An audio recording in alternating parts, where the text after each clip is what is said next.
छत्रपती संभाजीनगर महापालिकेच्या निवडणुकाचा आता रंगत आलेली आहे. त्यातच राड्यांचे प्रमाण वाढलेलं आहे.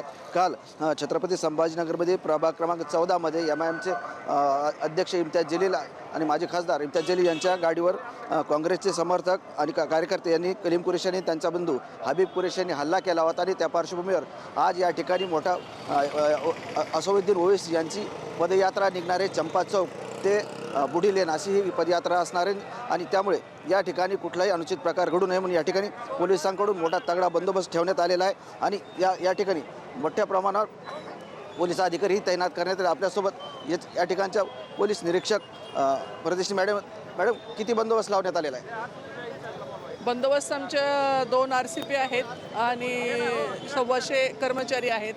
ACP साहेब DCP साहेब आहेत आणि अधिकारी आहेत एक 15-20. बंदोबस्त भरपूर लावलेला आहे.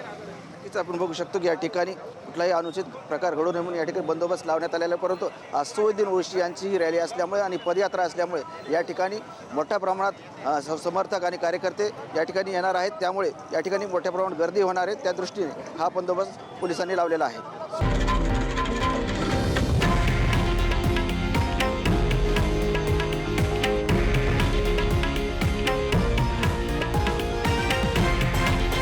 हे आहे देशातील नंबर 1 न्यूज नेटवर्क आणि आपण पाहत आहात TV9 मराठी, एकमेव.